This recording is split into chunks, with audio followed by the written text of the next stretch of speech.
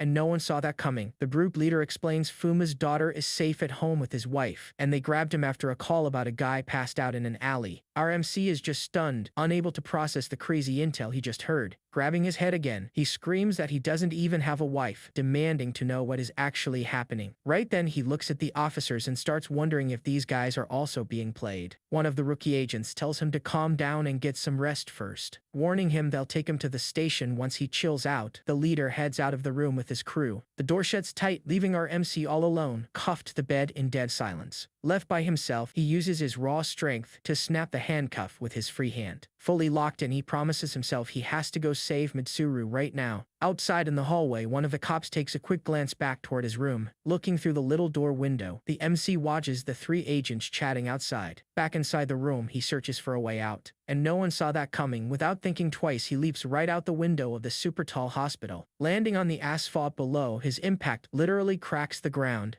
Right after, our MC sprints down the empty street at top speed. Mid-run, he spots a sign pointing to an exit, but the perspective flips, revealing he's actually running through a giant hedge maze. Following the sign, he starts panting heavily as the path seems to go on forever. Tired and stumbling, he just keeps wandering lost in the maze. Practically collapsing from exhaustion, he stares at the exit sign that never seems to get any closer. Breathing hard, he glares at the sign, realizing something is completely off. Suddenly, this weird, fiery energy starts pouring out of his body. His eyes go wide with pure rage and determination.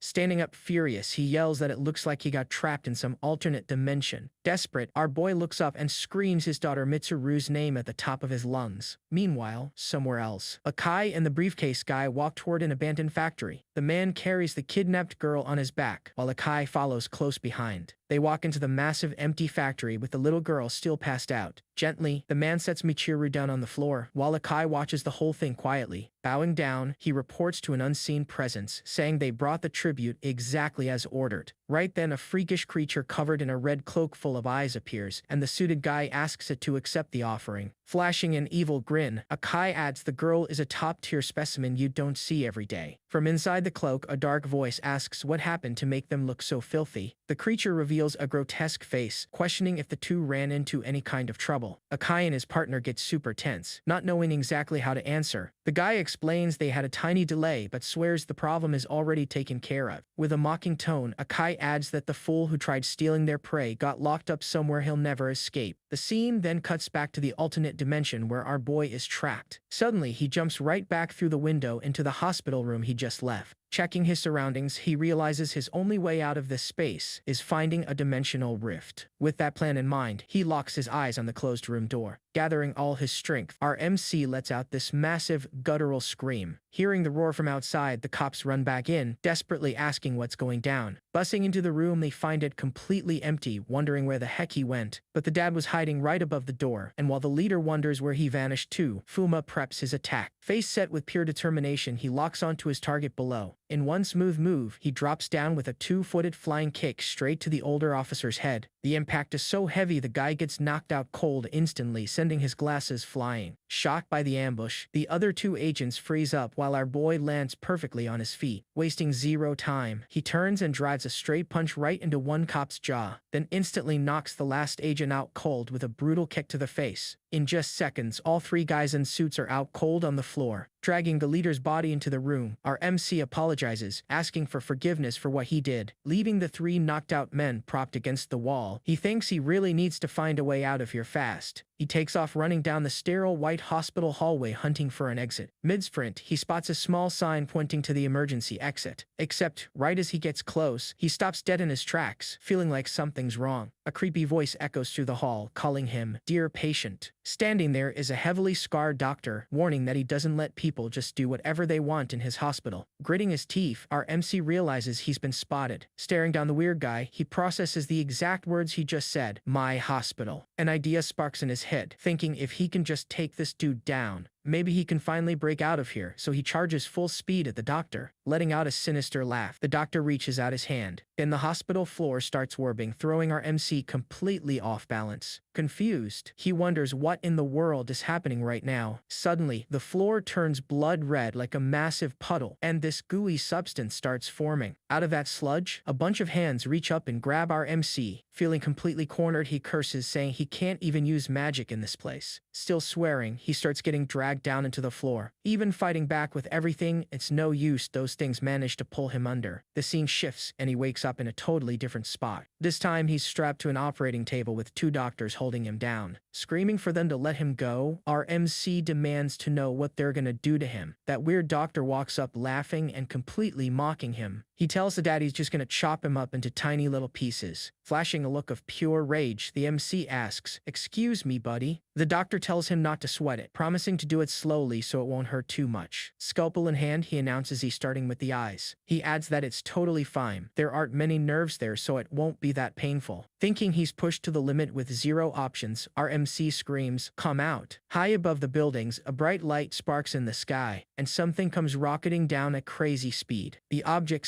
smashes right into the building, blowing a massive hole in the wall. Inside, the doctors spin around spooked, asking what that was. Strapped to the table, our MC yells, they're the ones about to get chopped to pieces. And this is where it gets good. The door blows open and a sword flies right into the room. Floating midair, the weapon slowly moves forward. The head surgeon is stunned, asking if that thing is really a sword. Panicking, he screams at the others to do something fast, but the sword moves on its own, slicing one of the doctors with a clean hit. Then, the blade shoots forward at top speed, slicing right through both assistants at the exact same time. After taking down the two guys, the sword loops around the room and hovers right over our MC still on the table. The scabbard detaches from the blade midair, spinning like crazy, and then the blade comes down like razors, slashing every single strap holding our boy down. Finally free, the sword flies straight into his hand. Reaching out, he grips the weapon's hilt tightly. Sitting up on the table, now fully armed, he glares at the last doctor standing, backing away slowly. The surgeon's eyes go wide with pure dread, seeing what just went down. The shot cuts to a car speeding down a highway. Drifting hard, the vehicle takes a sharp turn, and then rockets back up to top speed. Inside the ride, Akai laughs out loud, hyping up how they made an absolute fortune again. Taking a drag of his smoke, he mutters that guy is still annoying as always though. From the back seat, the suited guy gives a slight smirk while tapping his briefcase. But suddenly, he senses something way off. Looking down, he realizes the briefcase on his lap is violently vibrating. Back at the hospital, our MC raises his sword with both hands, ready to strike. He stares down the surgeon with pure rage, locking in for the final blow. And with one powerful swing, he slices the surgeon into pieces. Right after, the guy's briefcase starts cracking and breaking apart on its own. Inside the core, the kidnappers are completely shocked by what's happening in the back, both yelling, "What?" And no one saw that coming. Our MC pops up and drives his sword straight into the briefcase guy's gut. Spitting blood, he screams in pain from the fatal hit. Panicking, Akai slams on the brakes and the car tires screech down the road. Our boy pins him from behind and demands to know where his daughter is. Grabbing him by the hair, he holds the blade right to his neck and screams for an answer immediately. The scene shifts to an abandoned warehouse in some industrial zone. Over there, a mysterious figure wrapped in a cloak of eyes is on the phone, just saying yes. A frightened woman in a swimsuit watches him while he stays on the line, letting them know the goods are ready. Getting annoyed by something on the call, the cloaked creature asks, "What?" Furious, he kicks the lady away and yells at the phone, asking if the scumbag is really trying to haggle the price. Right after that, the cell phone gets tossed and smashes on the floor. The creature then grabs the woman by the hair while she screams in terror. Crying, she begs for forgiveness, but the hooded freak sarcastically asks if an apology means she did something wrong. A scream of agony echoes through the place, and a bunch of armed goons look up laughing. Standing right in front of them, our MC shows up holding his glowing sword. Caught off guard, the thugs ask what he's doing there and who the heck he even is. Armed with swords, bats, and pickaxes, the goons get ready to jump our boy. Pointing his sword at the mysterious figure, he asks if that's the boss running things. The cloaked creature also asks who he is, but cuts himself off, saying it doesn't matter. Screaming at his minions, he orders them to stop standing around and get rid of him fast. With the order given, the whole squad of armed men charges full speed at our MC. He doesn't even move to draw his weapon, just holding the sword pointed at the ground. Flashing a determined look, he stares down the enemies and mentions that against their kind, he doesn't even need the blade, delivering a massive kick right to a goon's face. While the guy drops to his knees with a broken neck, another dude tries a sneak attack with a katana, but our boy is already turning his way. Giving him zero time to react, he lands a cracked kick square in the enemy's face. Then, two guys with baseball bats try to crush him with an overhead swing, but our boy easily dodges it and buries his fist straight into both of their stomachs at the exact same time. The hit is so heavy it completely folds the men in pain. Reacting in shock, the cloaked creature screams, "What?" having no clue how our MC wiped the floor with his goons so fast. Without missing a beat, he jumps into the air with his sword drawn, rushing straight at the cloaked freak. Sticking the landing, he stands right in front of the creature. With a focused stare, our boy gets ready to strike, and then he lands an OP punch right in the monster's gut. Dropping to its knees, the target spits blood on the floor while the MC glares down with a clenched fist. Panicking, the cloaked freak tries to beg him to calm down. Furious, he demands to know where his daughter is and why they snatched her. With the sword close to its neck, the enemy stutters that it was just following orders. The creature screams in pain while our boy asks exactly whose orders they were. Lying on the floor, holding one of its own eyes, the monster reveals the name Lord Hayakume. The scene cuts to an abandoned building late in the afternoon. Inside, our MC is sitting at a desk typing away on a laptop. Flashing back, the cloaked freak warns that Lord Hyakum came from the underworld and someone like our boy stands zero chance. Staring at the laptop screen, he realizes he needs a password to access the dark web. Getting up, he looks around, muttering that some shady business definitely goes down here. Over in a corner of the room, his daughter Mitsuru is fast asleep, leaning against the wall. Walking up to her, he gently touches her face and says it's time to head home. Outside, night has fallen with a full moon lighting up the dark sky. Right as that, someone shows up walking toward the spot. A guy in a suit walks up to the defeated creature's body on the floor. Bending down, he places a finger near its nose to check for any breathing. Standing over the body, the dude gets on his phone, reporting the bad news that his squad got completely wiped out. On the other end of the line, a monstrous entity with multiple eyes screams, asking if there are any survivors. The suited man mentions one woman is left and asks what to do with her, taking an order and replying, "Understood." Huddled in the corner, the blonde woman cries in pure terror over the whole mess. Then the guy pulls out a butterfly knife, flipping the blade with some serious skill. Stepping closer, he presses the weapon to her face and demands to know who did this. Terrified, she stutters that it was a young guy with a weird blade and overwhelming strength. Hearing that, the suited dude flashes a sinister smile and lets out a little chuckle, begging to be spared. The blonde woman promises to spill everything she knows, but a scream of agony just echoes through the abandoned building. The scene shifts to the front door of an apartment, showing the Akai family nameplate. Inside the room, Mitsuru is sleeping peacefully in her bed, and suddenly she opens her eyes. Sitting up completely confused, she wonders why she's back in her own room. Scratching her head, she tries to remember, thinking the last place she was supposed to be was in a cop car. Right then, a nice smell catches her attention, so she hops out of bed. Our MC pops up at the door with a plate of food, saying she must be hungry, and Mixu smiles, mentioning how good it smells. Setting the food on the table, he tells her he made her favorite croquettes, making the girl cheer with a big yay. With her cheeks fully stuffed, Mitsuru eats the croquette, looking super happy about the meal. Telling her it's hot, our boy reminds her to eat slowly. Then he scolds her a bit, saying she needs to eat her veggies too. But the kid argues she won't grow if she doesn't eat meat. Suddenly remembering, she mentions running into those tall cops earlier who said her dad was in trouble, which is why she got in a car. Cutting the topic short, our boy reassures her everything's fine but scolds her for going with strangers, asking what could have happened to her. Pouting with a grumpy face, she defends herself, saying she only did it because she was worried about him. Hearing her excuse, our MC gives a soft smile, fully getting why his kid was so anxious. So he tells her to keep eating while he whips up some more, and Mitsu excitedly agrees. Right after, he heads back to the kitchen and starts frying more food in a hot pan of oil. While cooking, he makes a phone call, putting on a serious look and saying, "Hello, it's me." On the other end of the line, a guy sitting in a room full of monitors answers with tons of energy, calling Akai's name. Chomping on a sandwich, the dude asks what's up with the sudden call after so long. Getting straight to the point, our MC says he needs him to investigate something, and sets up a meetup at a cafe for the next day. This scene cuts to the outside of a coffee shop the following morning. Inside, he reads an article on a bulletin board about bodies found at a factory, blaming it on a gang clash. A detail in the report mentions an unidentified woman's body was also found in terrible shape. Thinking back, he remembers telling the woman to run, and since the duo wasn't mentioned, someone is clearly trying to cover the whole thing up. Suddenly, a hand slams on the counter, and a voice asks why he's spacing out, snapping our boy out of his thoughts. It's his friend from the phone, now rocking this wild, flashy outfit, showing up super hyped and ordering a coffee. Spotting this weirdly dressed person, the MC actually chokes, completely shocked by the sight. Staring at the bizarre look, he stutters and asks who the heck this guy even is. His friend, DeRozo, just laughs and asks if a little disguise made him that unrecognizable. And that's where it gets crazy. Our MC yells his name out loud in pure shock, trying to pull himself together. Our boy admits the outfit kinda works, but DeRozo cuts the chatter and tells him to get straight to business. The shot shows a hot cup of coffee resting on the table. Explaining the situation, the MC says the site he found yesterday needs a password and asks if DeRozo can hack it. Flashing a super confident look, DeRozo just lets out a quick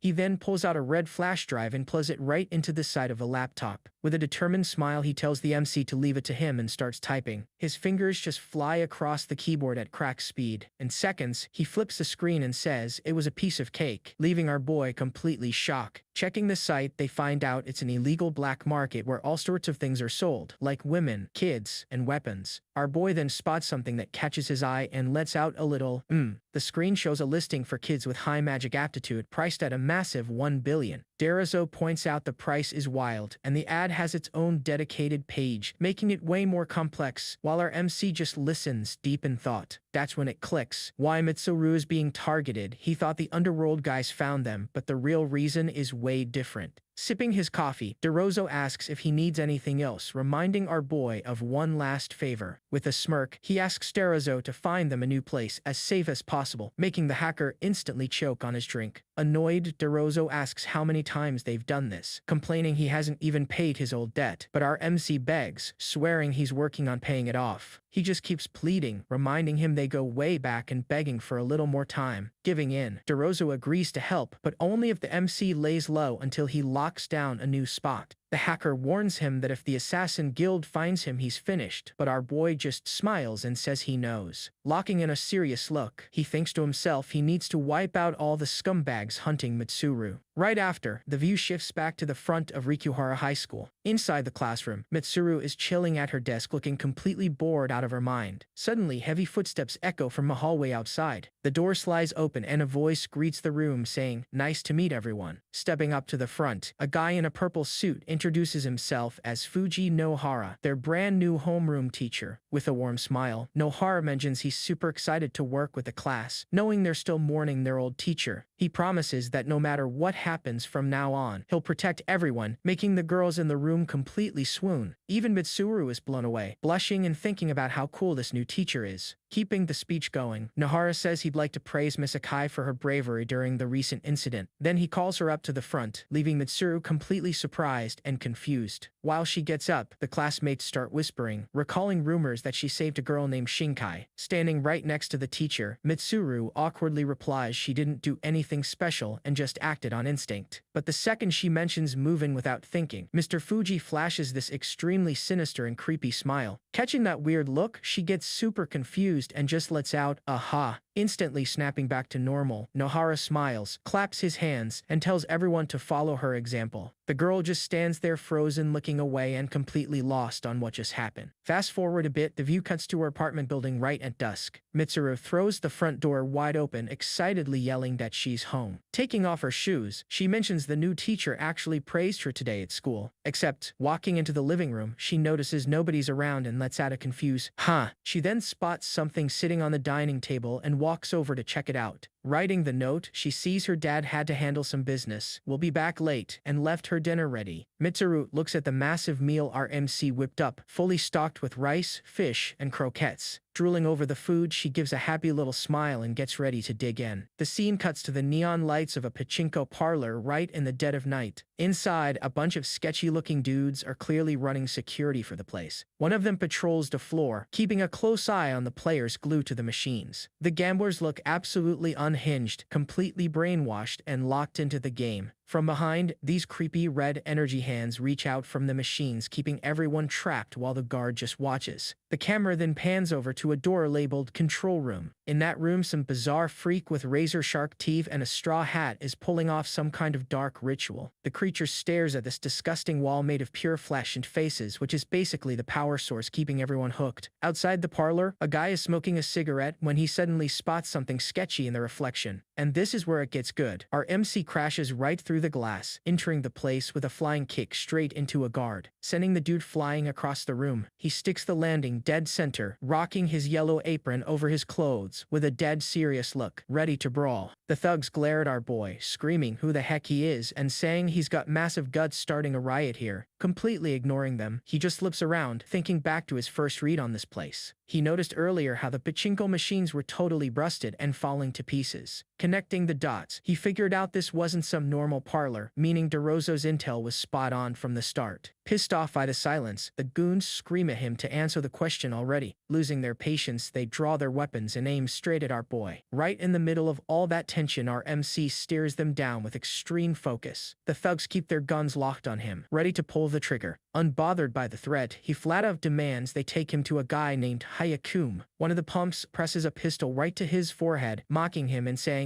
nobody can't just casually meet Lord Hayakum. while telling him to apologize and screw off. The thug gets caught off guard when our boy grips his hand, making him scream in confusion, crushing it with raw strength. The MC snaps the guy's gun to pieces, making the punk scream for everyone to blast him. Instantly, the whole squad unloads a massive storm of bullets right at him. Dozens of rounds fly his way, but he just stays completely chill. Moving fast, the MC draws his blade right out of the scabbard, and just like that, everything changed. He turns into a total blur, deflecting every single bullet with cracked speed. Parrying every round with surgical precision, he doesn't let a single shot touch him. The shooters just keep firing, completely shell-shocked by how OP his skills are. Suddenly, a heavy voice yells enough and orders everyone to drop their guns. Our boy pauses for a sec and looks right where that command came from. At the top of the stairs, a guy in a suit tells him to take a seat so they can chat. The dude introduces himself as the manager, saying his name is Shuichi. Moving forward, the shot cuts to a door labeled Administrative Office. Inside, Shuichi pours a cup of tea and apologizes for his goons acting so rude. Our boy just stays quiet, dead glaring at the manager. Spotting his weapon, Shuichi cuts to the chase and asks if he's a monster hunter. Our boy thinks it over, figuring this guy definitely isn't Hyakum, but he's 100% tied to the guild. Suddenly, he gets a terrifying flash of that monster from before standing right next to Shuichi, completely spooking him. In that vision, the freak is holding some kind of paper talisman while flashing a wicked smile. That hallucination leaves him stunned with his eyes wide open. Rubbing his eyes, he tries to process what the heck he just saw. Confused, he wonders if he actually saw that while Shuichi just watches him. But the manager just smoothly says he doesn't even need to answer the question. Shuichi keeps talking, explaining that hunters usually stick to the underworld, and it's pretty rare for them to pop up here. Praising his cracked skills from earlier, the manager admits he's got that undeniable hunter aura. The guy claims he doesn't want to start beef with the Assassin Guild and offers to help, saying he does his best to handle their requests. Pitching a deal, Shuichi says as long as the MC doesn't mess with their business, he can have whatever he wants, keeping the peace in the city. Our boy takes a sip of tea and says he'll name his price, prompting Shuichi to tell him to go ahead. Flashing a furious glare, he demands his master's head. Shuichi's face completely drops, shifting to this serious, dark expression. Reminding him of his promise, the MC demands he hand over Hyakum so they can call it even. With a slight smirk, the manager just mutters, "In that case." And suddenly he pulls out a gun, screaming for him to die right there, calling him arrogant trash. Obviously, our boy is way faster, dodging the shot and letting the bullet just graze his neck. In one smooth motion, he draws his sword, and with a single strike, he chops the manager's arm clean off, gun and all. Shuichi screams in pure agony with blood going everywhere, yelling, "My arm!" He immediately throws himself behind the couch for cover. Completely losing his mind, the manager screams at his goons to take him out right the second. Hearing the order, the goons bust down the door and rush the room to attack. The squad of assassins charges in with katanas and pistols ready to jump him. But our boy doesn't even flinch, taking his stance and readying his blade to counter. In one single lightning-fast move, he slashes through all the goons at once. Shuichi watches the whole thing in shock with bodies dropped everywhere, thinking this is impossible. Our MC then slowly walks up to the manager, who's completely terrified. Raising his sword for the finishing blow, the blade gets stopped by a blue energy shield protecting Shuichi. The blade stops inches from the manager's face, who lets out a mocking smirk while our boy senses some weird energy. Confused, he wonders what the heck is going on. Feeling his sword vibrate from the power, he then figures out Shuichi is being protected by some kind of invisible wall. Completely lost, he looks up and just lets out a hone. That monster from the vision earlier shows up right there, and the MC wonders if it's a barrier. A voice echoes from the creature, commenting on how much damage such a young kid has caused. The monk monster glares at him with glowing eyes and says he's going straight to the underworld. Not backing down, our boy points his sword at the creature and yells, accusing it of snatching his daughter. The monster then brings its hands together like it's praying and starts slamming its staff on the ground. Purple magic wraps around the creature, and glowing symbols pop up in front of it while casting a spell. A stream of weird black symbols flows right out of its mouth into the air, showing it's chanting a powerful hex. The shockwave released by the spell completely cracks the floor under the monk monster. Our boy goes on high alert, totally sensing this new threat. He tries to brace himself against those heavy vibrations. Meanwhile, the fallen goons start screaming in pain, leaking from their eyes and mouths because of the spell. The sheer force of the magic is so heavy, our MC gets pushed back, sliding across the floor. Gritting his teeth with his face getting bruised up, he endures the crushing pressure of the magic. With his arm veins popping, he grips his sword hilt tight, getting ready to strike back. Letting out a furious yell, he raises his blade high, ready to deliver a full power swing. He then swings the sword down hard, unleashing a massive energy slash that flies straight at the freak. The creature looks absolutely surprised by how OP the incoming attack is. The strike lands a clean hit right on the monster. The slash is so clean and fast the creature's body doesn't even split, just completely turning to dust right after. Our boy looks up, watching the purple fragments fade into the air after taking down the monk monster. Wiping the sweat off his face, he stares at the dropped bodies and thinks that barrier is a massive problem. He then notices something on the floor, an inscription reading, "Monk's Quarters." Pissed off, he swings his sword, flicking away the red ink used to write that. He realizes the enemy seems way more OP than he originally thought. Taking advantage of the distraction, Shuichi makes a run for it, but our boy is sharp and spots him. The manager bolts across the office at top speed, sprinting straight for an open window. Jumping onto the ledge, he figures his only way out is taking the leap, but he suddenly feels someone right behind him. And just like that, everything changed. Our MC pops up from behind and grabs his collar, sending Shuichi into full panic mode. Right after, he yanks him hard and tosses him straight back into the room. The manager crashes hard onto the floor, and the MC steps on his chest to pin him down. Pointing his sword, he warns that he knows exactly what they're up to and demands Hayakum's location. Even while clowned, Shuichi grabs his leg with a defiant look, completely refusing to spill. Our boy gets the message and switches the question, saying he'll let him go if he hands over the ledger. The scene shifts to a massive factory on the edge of town, right in the dead of night. In a nearby alley, a voice confirms over the radio that the area is clear. One of the guards patrols the zone with a flashlight while another walks in the background. Catching a noise, the guard turns around, feeling suspicious, trying to spot what it is. Shining his light into the dark, he gets spooked seeing someone dropped on the ground. Freaking out, the watchman yells, asking if he's okay, while our MC is already standing right behind him. And with a quick strike to the neck, he knocks the guard out cold on the spot. With the guards dealt with, he finally steps up to the factory building. In a flashback, Shuichi mocks him, revealing the ledgers are at the suburban factory and daring him to take them. Back in the present, our boy opens a door and carefully sneaks inside. Taking a peek, he spots the place is packed with goons chilling everywhere. The thugs are just slacking off, smoking and chatting, having zero clue what's about to go down. Suddenly, our MC storms the hall but bumps right into one of the lackeys. The rest of the crew gets shocked and starts yelling, demanding to know who the heck he is. Giving zero answers, he raises his sword. Flashing a furious glare, he draws his blade. In one single strike, the MC chops the enemy's arm right off. But he doesn't stop there, already locking in for his next move. He then lands a clean hit to the back of the neck, knocking the guy out cold. Suddenly, a massive crowd forms right behind him. A whole mob of thugs armed with bats and swords charges straight at him. Even more goons rush down the stairs, screaming orders to end him on the spot. Seeing this huge mob coming his way, our boy looks surprised and wonders what's going on. Not backing down, he screams he's gonna crush every single one of them and rushes the group. Dropping the first few goons, he spins around to face two more creeping up from behind. With a dead-focused look, he charges the new enemies with zero hesitation, and with a single swing, he slashes both opponents at the exact same time. But the mob just doesn't stop, and another squad of thugs sprints right at him, dodging and blocking every single attack flying his way. Fully locked into the brawl, he preps his next strike against the trio, and with one spinning move, he takes down all three goons at once. The survivors freak out, and one of them accidentally catches his buddy's remains without realizing it. Realizing what he's holding, he drops it fast and screams at the others to run away right now. But another group shows up, and one yells not to chicken out, saying if they gang up, they can win. And no one saw that coming. Before he even finishes, our boy throws his sword and pierces him straight through. The rest of the squad freezes instantly, completely show-shocked seeing that brutal hit. Even so, more enemies keep swarming down the stairs, screaming orders to take him out. Our MC gets ready, and with an almost invisible dash, he charges into the new wave of goons. Blowing right past all of them, the guys can't even process what just happened. Getting confused, one of them complains it was just a false alarm, but the very next second all three of them drop, barely having any time to react. With the aftermath looking super messy, our boy walks away, sword in hand, totally victorious. After wiping out the area, he calmly walks toward a door at the end of the hall. Inside the room, two bald guys are standing guard, one with a sword and the other with a pistol. Hearing a weird noise, the armed thug turns around confused, having no clue what's going down. But the very next second, the wall just gets sliced wide open. The other goon panics and lets out a scream of terror seeing his partner fall to pieces. Casually, our boy just opens the door. Flashing a deadly glare, he warns that if the guy wants to live, he better hand over the ledger right now. Absolutely terrified, the lackey nods and desperately scrambles over to a desk. He then pops open a secret drawer on the side of the desk. With his hands shaking like crazy, he hands the ledger right over to our boy. Opening the notebook, he spots several disturbing photos of monster organs and body parts. Flipping through the pages fast, he hunts for some specific intel inside that bizarre file. Suddenly, he finds a page with a picture of an eye and a note saying next delivery, blood eye. Thinking he's distracted, the bald guy takes his shot and pulls out a knife with a wicked smirk. And this is where it gets good. The thug screams for our boy to die and goes for a sneak attack from behind. Without even looking back, our MC just spins his blade and slices the enemy down in a flash. Flashing a dark look, he mutters the words, blood eye. Furious, he grips the notebook tight and realizes this whole thing is all about Mitsuru. The scene then cuts back outside, showing him stepping right on the guard he knocked out earlier. Ledger in hand, he leaves the factory ready to keep up the hunt. But from up on a rooftop, some monstrous figure is tracking his every move from the shadows. Watching with a creepy smile, that monk monster mentions the cycle of karma is already set. Confused by the noise, our boy spins around to check, but spots nobody there. He just keeps looking around, trying to figure out where that sinister voice came from. Finding nothing, he stays on high alert, feeling super suspicious about the whole thing. Right after that, the scene jumps from the dark factory to a sunny campus with a basketball court out front. A huge crowd of girls is waiting down the hallway while a teacher tells them to hold tight for a health exam. Mitsuru pops up in the shot and lets out this massive yawn. Leaning against her friend, the classmate asks if she didn't sleep well, while a super sleepy Mitsuru just wonders if it's their turn yet. Our girl just answers that she's been feeling tired all the time lately. Right then, a nurse calls out for the next student in line, Miss Mitsuru Akai. Shinkai pushes Mitsuru, telling her it's finally her turn, and the girl just mutters, all right. Clearly intimidated, Mitsuru gives a hesitant yeah. With a mysterious smile, the doc cuts the chatter and tells Mitsuru to prep for the exam. She complies right away, dropping an okay while trying to process what's happening. Shifting focus to the quiet school hallway, the closed infirmary door hides what's going on inside. The doctor, still rocking that weird smile, takes off her headphones and preps for the next step. Procedure done, the doc lets Mitsuru know she's good to go. Grateful, the girl leaves the room, while the doc keeps scribbling on her clipboard. Holding up a file with Mitsuru's photo, the professional just says, "You're welcome." Her eyes lock onto the document, hinting at some dark, hidden agenda. Arriving home, Mitsuru walks down the hallway bathed in the late afternoon glow. Fuma is in the kitchen, hyper-focused on cooking while wearing a yellow apron. As he tastes the broth, he schemes in his head. There's gotta be a drop-off point after the tribute. If I stake it out, that master plan gets ruined by a sloppy mistake. He burns his tongue on the hot food and yelps in pain. Still wincing from the burn, he hears someone walk in and announces his presence. Seeing Mitsuru, he welcomes her back, but she's totally drained, just wanting to crash and asking him to save some food for later. Confused by her vibe, he asks what's wrong with a worried look. He stares at her anxiously, falling silent as he tries to process his daughter's weird attitude. Next day, Fuma stands right in front of a club entrance, eyeing the spot on high alert. Stepping into the training center, every single head turns his way. Out of nowhere, a squad of boxers surrounds him, glaring with pure hostility and blocking the path. Armed with his blade, he walks into a back room, pulling all the attention from the fighters. Looking dead serious, he steps into the completely chaotic, screaming arena. The hyped-up crowd roars for the fighter to go down as the tension in the ring spikes. Things get brutal fast, with the guy unleashing a rapid-fire combo on his defending opponent. A clean uppercut connects right on the chin, snapping his head back from the sheer force. Fans go wild, hyping them up to keep the pace and secure the knockout. Winding up his punch, the fighter gets ready to finish this. That strike is so cracked it sends the opponent's head flying back, ending the match instantly. Standing over the defeated guy, the winner raises his arms in triumph while the crowd cheers. Even knocked out cold on the mat, the loser's face twists into this sick, disturbing grin, drool and all. Catching on to something weird, the MC stares intensely into the guy's eyes. He just lets out a quiet hun, caught off guard by the scene. Mocking him, the bald fighter keeps that insane smile plastered on his face. With a look of disgust, our MC draws his sword. The bald guy watches the whole thing from behind the cage with a confused look. Flexing his massive muscles, he drops into a fighting stance while the crowd gasps in shock. Fuma rushes in fiercely and the sound of the impact echoes through the whole room. Pointing his crystal blade at the fighter, he calls him out. You are being controlled by a monk spirit. The bald fighter lets out a deafening roar, his face twisted in pure rage. Wasting no time, he throws a heavy punch right at the MC's face, catching him off guard with how brutal it is. In a lightning-fast counter, he kicks the back of the guy's neck. Blinded by rage, the brawler fires off a straight punch, shocking Fuma with that sudden speed spike. He smoothly dodges out of the way. Ramping up the pressure, the fighter unleashes a frantic flurry of punches, but the MC manages to block the strikes using his blade. Still, he ends up cornered. Feeling the heavy impact, he strains himself to the limit just to hold back the pressure. Fuma spots a gap in his guard and delivers a clean slash, scoring a direct hit. Insanely enough, the guy manages to block it at the absolute last second. Moving fast, the fighter jams his fist against our boy's throat, pinning him down. To make matters worse, he grabs Fuma's blade to stop any counterattacks. Lifting our MC into the air with just one hand, the brawler just smirks. Part of the crowd cheers, thinking this wild brawl is just part of the show. Our guy notices some weird movement in the background. Looking visibly tense, he yells in frustration when he spots the hat-wearing master watching calmly from the crowd. The master flashes a sinister smile while holding a rosary. Gritting his teeth, Fuma lets out a furious roar, making it clear he's not backing down anytime soon. He locks eyes with the brawler and grabs his arm. Using his feet, he tries to pry himself loose from the guy's grip. In a swift counter, he lands a heavy kick that sends the fighter flying, creating some much-needed distance just like that. The bald fighter reacts instantly, throwing a fast and precise punch. His eyes glow intensely as he watches Fuma, who stays on high alert with sword in hand. With a lightning-fast move, Fuma strikes the fighter's eyes with his blade, causing a harsh splash on impact. Dropping to his knees, the brawler screams in agony, clutching his face. Our MC faces down a whole horde of bald fighters, while the master pops up in the back leaning on his staff. Sighing in contempt, the master watches the whole scene with pure disdain. The master steps back, leaving the MC behind to deal with the mob. Fuma sprints after him, yelling at him to stop right there. Dashing across the room like a blur, he moves to intercept his target. That old man heads straight for a wall painted with waves. And just like that, he completely disappears into thin air. Stopping in his tracks, our guy is left totally confused. Sword still in hand, he looks around in shock, asking out loud where the master went. Out of nowhere, a voice drops a dark warning. If he wants to save his daughter, he needs to hit the monk's quarters. Taking that in, Fuma whispers to himself about this new destination. He just stands there, facing the wall, staring at the wave painting as the room starts pulsing with a weird energy. And that's where it gets crazy. The wall rips open into a supernatural rift, revealing a crimson portal where a one-eyed entity watches over red waters. Opening its central eyelid, the creature reveals a piercing eye that feels like it's glaring into the real world with overwhelming pressure. The entity slithers out of the rift with these gnarly tentacles. Fuma regains his posture with a sarcastic smirk, declaring he finally found his target. Wasting zero time, he charges straight at the rift in the wall, leaping right into what looks like a whole other dimension. Now standing face to face with the creature watching him. From up above, the entity glares down at him. Keeping his focus, the MC locks eyes with the enemy and shouts that he's not getting away this time. The scene flips drastically to a school exterior, under a calm blue sky that completely clashes with all that previous chaos. We see Mitsuru in class, letting out a massive yawn. Groaning softly, she tries to wake up from a nap, still fighting off that heavy exhaustion. Mitsuru scrunches her face, feeling really uncomfortable and still stuck in that sleepy daze. Her friend asks if she's alright with a worried look, but she just mumbles back, still totally groggy. Visibly worried, Shinkai stares at her with an even more concerned expression. Noticing how pale Mitsuru looks, her friend asks what's wrong, and she admits she's been dealing with brutal sleepiness and rough nights. Rubbing her eyes, Mitsuru confesses that on top of being tired, she's constantly annoyed by dry eyes. Shinkai suggests hitting up the infirmary, but Mitsuru shoots it down, complaining about the harsh disinfectant smell in there. Doubling down, she mentions that she really doesn't get along with the school doctor. The glasses-wearing friend goes quiet, deep in thought as she analyzes her buddy's refusal and condition. Without missing a beat, she suggests her friend wipe the sweat off her face, leaving Mitsuru confused by the topic switch. Feeling the heavy vibe, Shinkai switches gears and suggests, with a bright smile, that they grab something sweet to boost her mood. She explains that sweets can fix a bad mood and offers a snack to Mitsuru, who gladly accepts and says thanks. Keeping the hype alive, she makes makes a welcoming gesture and suggests they take a walk around. With a bright smile, she looks at Mitsuru and asks if she wants to hit the roof for a bit. Thinking about it for a second, Mitsuru gives a chill smile and accepts the invite without hesitation. While the students chat in the room, the doctor watches everything through a cracked door with an enigmatic look. Taking off her coat, she reveals a weird tattoo on her chest while scanning the room with hostility. In a precise move, she pulls her collar and a shadow starts emerging from her skin, like the ink just came to life. Showing her true colors, the doc spawns a shadow bat, calling the creature by the name Kiki. As the bat flies around, she stays on high alert and asks if there's anything unusual in the area. Watching closely, she feels like something is still off, even though the barrier seems stable. The energy around them spikes, and the doctor notices that Shinkai's aura is surprisingly stable. Meanwhile, the MC faces the one-eyed entity waiting at the top of the stairs surrounded by spirit flames. The entity, with a piercing look, warns that stepping into the sanctuary is an act of pure blasphemy. Looking completely corpse-like with glowing purple eyes, the master sneers at Fuma for daring to track him down here. Dead serious, the MC grips his glowing blade and mocks the grand setup of the place. Glaring at the monstrosity, he demands to know why the master is gathering kids with magic aptitude and what that altar is for. The master lets out a sinister laugh, clearly amused by his boldness. Acting incredibly arrogant, the master questions what a mere mortal thinks he can achieve by defying the divine will. He slams his staff into the ground and, manipulating some freaky energy, declares there's no turning back. A wave of crimson energy floods the room, while the master orders his enemies to serve him. Summoning a flood of floating eyes, he claims that energy will be food for Hayakun. With a sadistic smile and glowing eyes, he orders the creatures to push forward, bracing for the clash. Fuma faces the swarm of crimson spheres swarming from all sides. In a lightning-fast move, he swings his blade, unleashing a series of precise slashes. Our MC pushes forward, catching the master completely off guard with this offensive. Keeping up the rush, he destroys the floating eyes right in front of his opponent. Unbothered, the master summons another chaotic whirlwind of eyeballs all around him. The whole area gets surrounded by a frantic swarm of tentacle spheres just staring them down, proving to be way more dangerous. One of the eyes reveals sharp jaws in a sudden lunge. The creatures multiply and rush in a frenzy, snapping their fangs wildly at each other. Looking at the creature in his hands with satisfaction, the master hypes it up to devour everything and level up. He unloads all his power in a devastating crimson energy attack. Reacting instantly, the MC is shocked but fully ready to throw down. In a fraction of a second, he deflects the blast with a clean strike of his sword. Pushing the attack back, he faces the energy wave with everything he's got. The impact sends him skidding backward. Feeling his blade vibrate, he realizes the enemy's power is way beyond what he expected. The master keeps that sadistic grin and taunts our boy, asking how he'll handle what's coming next. Now surrounded by the monsters, he's forced to step back from the danger. Those starving creatures push forward, boxing him in from every angle with their frantic jaws. Annoyed, he tries to dodge while getting bombarded by a rain of energy. Caught off guard by a brutal impact from above, he has to react fast. Fuma then jumps straight toward the Torii gate. In the middle of the chaos, he grips his sword tight and doubles down on his resolve, unleashing a rain of slashes while still midair. Right before landing safely on the ground, the gate shatters into a million pieces. Using an after-image technique, our guy preps his counterattack and shouts that he has to create his own openings. With ridiculous speed, he knocks back all the gate shards, turning them into projectiles. This completely nails every single eye with pinpoint accuracy, even striking the eye right next to the master, narrowly missing the old man himself. Seeing the damage, the master completely loses it and yells in disbelief. What? And this is where it gets good. Our boy takes the opening, rushing the entity with crazy agility. With a super precise move, he lands a clean slash on the master. Fuma keeps a cold, ruthless stare, totally locked into the fight. Taking the hit, the master's face twists up in pain. The scene cuts to a fancy dessert topped with fruit and a cherry. Mitsuru is happily stuffing her face with the cake. When Shinkai asks if it's good, she nods, calling it the best she's ever had. Giving a thumbs up, Mitsuru mentions that dessert is the ultimate mood booster. That sweet moment gets cut short when she suddenly feels sick. The nausea passes quickly though, and Mitsuru celebrates, going right back to eating with a huge smile. Hyping her up, Shinkai tells her to keep going and eat as much as she wants. Mitsuru says she wishes her dad made treats like this, but her friend fires back, saying she shouldn't be greedy, especially with such a good-looking dad. Taking the chance to vent, Mitsuru calls her dad out of touch and totally clueless about what makes her happy. She pulls out a wolf pendant her dad gave her and asks, rolling her eyes, if it's not completely tacky. Leaning in out of curiosity, Shinkai asks, "What's that?" She explains it's a charm she got after the explosion, and admits she just doesn't get her dad at all. Inspecting the pendant closely, Shinkai looks pretty suspicious about where it actually came from. Suddenly, Mitsuru changes her tone and tells Shinkai she has something serious to share. Venting about her rough past, she explains how constantly moving kept her from making friends, and how much she got bullied. Mitsuru thanks her for the cake and tears up remembering how Shinkai stood up for her on day one, making her life way better. With a genuine smile, she looks at the dessert and says Shinkai is the person she trusts most in the whole world. But Shinkai just gives this creepy smile, faking her happiness over Mitsuru's trust. In a freaky transformation, the friend's neck stretches out, keeping only her original face and glasses. Mitsuru just drops her cake when she sees that nightmare. In complete panic, she screams her friend's name, trying to crawl away from that abomination. Holding her glasses with a split tongue, the creature ironically asks if Mitsuru still thinks they're besties. Mitsuru is left completely terrified on the ground. Rushing in with its mouth wide open, the monster lunges while Mitsuru screams, overwhelmed by sickness and fear. Kiki appears like a blur, zooming through the air to step in. A violent impact smashes right into the monster. Stepping onto the scene, the doctor orders Shinkai to freeze, while the twisted creature still threatens the girl. She summons her bats, threatening to strike if the beast doesn't back off. Laughing at the doc, the creature mocks her weird connection to killers in this school environment. Unfazed, the doctor reveals she set up an ultrasonic barrier and demands to know how the intruder slipped through. The creature just scoffs, saying all it takes is changing its skin and power essence to bypass any wall. Hearing about the swap, the doc realizes with pure horror that the real Shinkai might already be gone. Down on the floor, Mitsuru screams for help. The doctor tells her to get over there instantly to be safe, and the girl obeys. Sprinting away from there as fast as she possibly can. Exhausted and terrified, she tries to reach the doc, thinking it's her only chance to survive. Showing off its razor-sharp teeth, the monster taunts Mitsuru, asking if she honestly thinks she can escape. And just like that, everything changed. Her body completely locks up. Stumbling halfway there, Mitsuru starts losing her footing, but she completely loses her balance and hits the deck hard. With a twisted grin, the monster reveals that the poison baked into the cake has finally kicked in. Weakened, she suffers through the intense pain as the venom spreads, and her vision starts fading. Struggling to breathe, Mitsuru lies helpless on the floor, taken down by the suffocating effects of the poison. In pure desperation, the doc screams Mitsuru's name. The mystery figure strikes fast, calling her an idiot with pure disgust. Lunging forward while the doc is distracted, the creature snaps right at her ribs. She lets out a scream of pure pain. Pulling back from its strike, the monster resets. Then it charges at Mitsuru, who's lying helpless on the floor, gulping her down whole right after. Consumed by rage, the doc summons her shadow bats and demands they leave the girl alone. Even hurt, she urgently orders her swarm to attack. Flashing a twisted smile, the beast mocks her, asking if she shouldn't be worrying about her own life. It glares right at her with glowing eyes. A massive blast swallows the battlefield, forcing the doc to brace against the shockwave. Once the dust settles, she walks up to where the creature just was. Her face just screams total confusion. Standing over a glowing mark on the ground, she freezes, completely baffled by the magic. The scene shifts back to Fuma and the master throwing down. Feeling a heavy hit, the creature flinches while a muffled sound echoes around them. Suddenly, the master's hat gets sliced clean in half. Our MC watches every detail of the clash, keeping his focus locked in. Noticing its own wound, the beast reacts with grim surprise and disbelief. Realizing our boy's power, it touches the gash and frustratedly admits it underestimated him. Overwhelmed by pain, the opponent grabs his head, writhing in agony. And that's where it gets crazy. He rips off his own scalp, revealing a creepy eye stuck right in his brain. Fuma completely freezes seeing that disgusting transformation. Pushing out a mass of tentacles and flesh, the abomination props up that single eyeball. Right as that moment, the master starts floating. As he levitates, our guy just watches the whole thing unfold. Jaw wide open, the master declares his superiority and promises to show off all his power. Shaking the whole room, Haikum's colossal presence forces the opponent to face pure terror. The entity's eyes reveal Mitsuru's situation right as she was lying on the ground. Catching a disturbing shift, our MC feels something is way off about his enemy. He stares at the transformation in shock, wondering if this is his true form. A crack echoes through the air as the entity watches the guy, who just drops a cautious,